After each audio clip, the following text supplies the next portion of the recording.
fellow readers.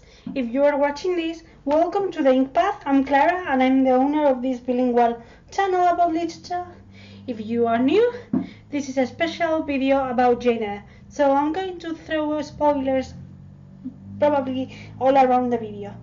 So, if you haven't read the book, I recommend you to actually sit down, read the book, and then come back to me, because I don't want to spoil your fun if you want to read that classic. If not, it's under your responsibility, but I actually advise you to do the first option.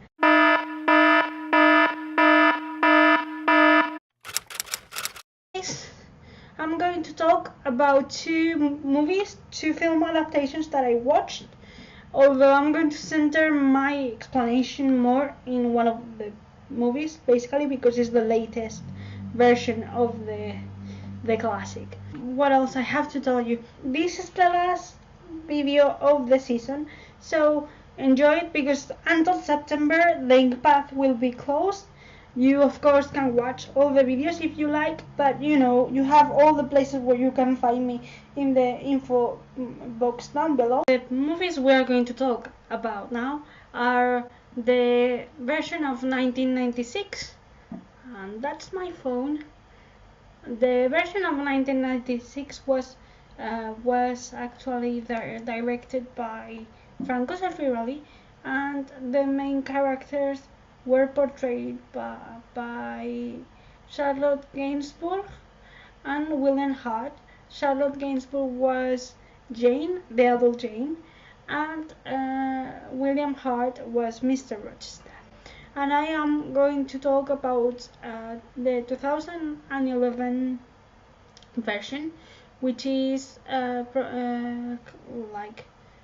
which is portrayed actually by Mia Wasikowska and Michael Fassbender. And I have to say that the main difference I find between these two different adaptations is that in the first one, the events happen in chronological order. So you have young, infant and child Jane Eyre, which is portrayed by Anna Paquin, if I'm not mistaken, and then you meet the adult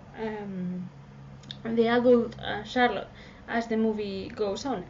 But in the latest version, in the 2011 version, you actually have kind of a disorganized story. You have this kind of back and forward situation. You have flashbacks of the past Jane being actually very, very abused in her home and in the school she was in. And also you have the present. The story or the movie opens up with a really lost Jane Eyre, lost in the marsh area with a lot of heavy rain, and she is like left alone with anything on her, not any luggage, not any money, nothing at all. That's when she meets St. John Rivers and his sisters. So you have almost the ending of the story, and then you go back in time and meet the real small Jane and what happened to her, and then you have little flashbacks of Mr. Rochester, and then the story actually places her itself from when she meets Rochester onwards, so you don't have a lot of flashbacks, more or less, until the point where you started, and then you have flashback or wishes that she makes until the end of the movie. So it's a little bit more of a disorganized storytelling, but that's really nice, because it's a way of exploring the kind of mystery element of Jane Eyre. We have discussed that Jane Eyre has a lot of gothic and mystery in the novel itself, so I think this kind of tool of making the story going forward and backward is a way of portraying that, and it's very gloomy and very dark, and I think it's the best adaptation, because it keeps this kind of dark, unknown allure of the book in the movie. But I must say that in terms of storytelling, I noticed that the veil scene in the book, which is very very important, was taken out from the 2011 version. I understand why, because if you have this scene in it, it's like very very straightforward to the end of the mystery, to the end of Rochester's secret. So I think they made this in order to uh, allow the tension to continue a little bit. And also, if you aren't familiar with the classic, so the real secret, which is the existence of Bertha Mason or Bertha Rochester, who is the first wife and the current wife of Rochester during more like a lot of time in the novel. I think it's very important for you to keep that intrigue until the point where you actually meet Bertha in the attics where she is locked up. So although as a lover of the movie I would love to see that scene, I think it's very interesting that they keep it away from the movie. I find that there's a scene that I was going, or I hope I could find in any of the adaptations that I mentioned before, which is the gypsy scene. In the original story, when Miss Ingram and the rest of Rochester acquaintances arrive to Thornfield, they throw a feast and then a party. And in the middle of the party, according to one of the maids, there's a gypsy woman looking for shelter and offering her services as fortune teller, like in order to be allowed to stay until the rain stops. And of course, the woman offers her services to every guest in the room. Jane is the last one to go and talk to the woman because she feels it's actually nonsense. Like, no one can predict your will but God, taking into account that we are in a very religious society, or yourself.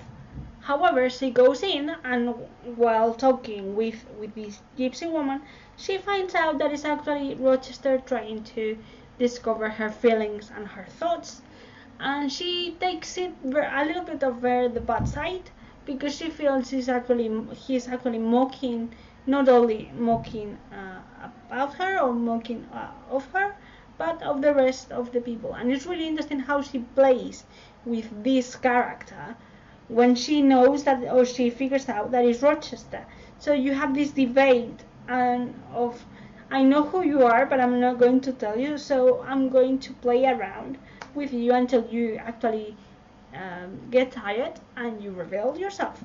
And I think this is a very funny scene where you can actually see the two dynamics of the two people working together, and you can see how strong and decisive Jane is, because she's not tolerating this kind of mockery around her. She has already gone through that, and she's not going to tolerate it anymore. And it's really interesting how Rochester kind of face her, and they have this kind of intellectual debate of will and fortune, and if she doesn't want to be a wealthy person, and her morals and things like that. I love that scene. I think it's very interesting because you can see the way both of them behave, and also you can see how strong-minded and how true to her beliefs Jane is.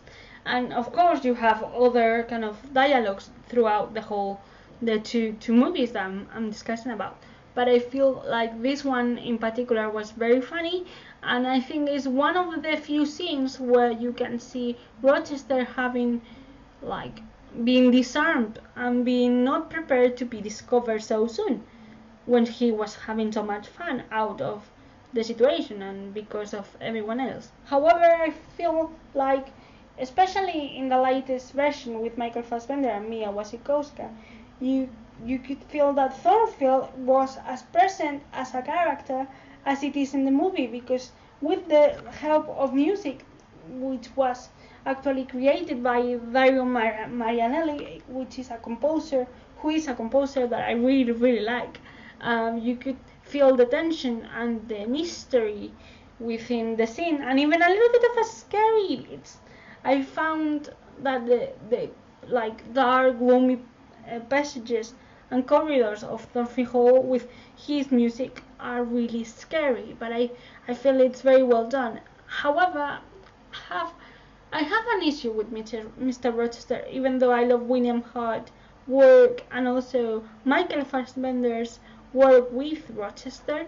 I feel that none of those portrayals got actually the non kind of handsome person like that later on maybe shines in Jane's eyes because she discovers more of that person, but it's not in the novel. He is not described as like sterilely or physically pleasant. He's not a handsome man, but he's not ugly either. So he's kind of the common man, kind of short.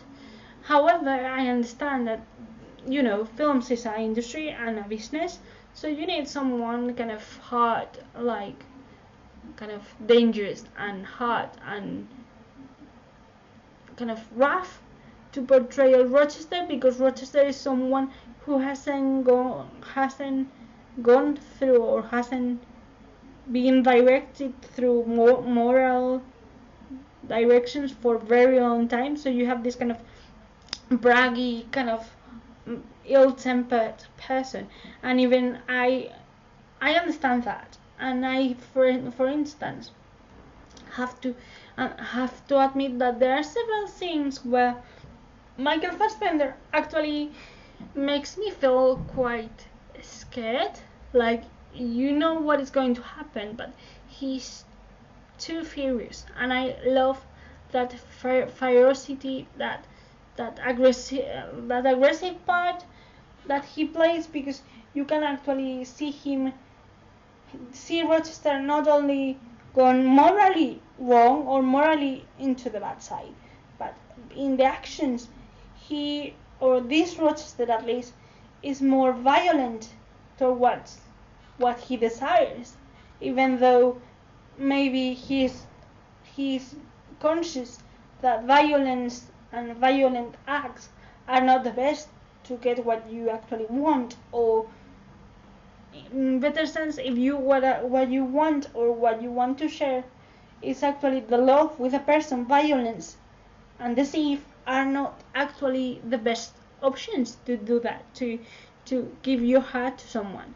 And I feel like Michael Fassbender portrayed a very, very passionate, violent Rochester, which is exactly what Rochester incarnates throughout the whole novel, or the majority of the novel of Jane Eyre.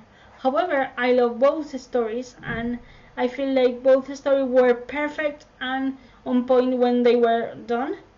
But if I have to pick one, I will take the 2011 first, because I feel that it goes more it works more the gothic side of the story, and it's very, very pleasantly done. Like, the images are really, really nice, the photography is tremendous, and I feel like it captures the kind of haunted part of the story. So I love it. What do you think of the movies? Have you seen any adaptation different from the ones I mentioned before? I hope you like this video, and I hope you have a very, very, very intense August. But I'll see you back in September with a lot of stuff. If you want to contact me, you have my details and everywhere where you can find me down below. Bye!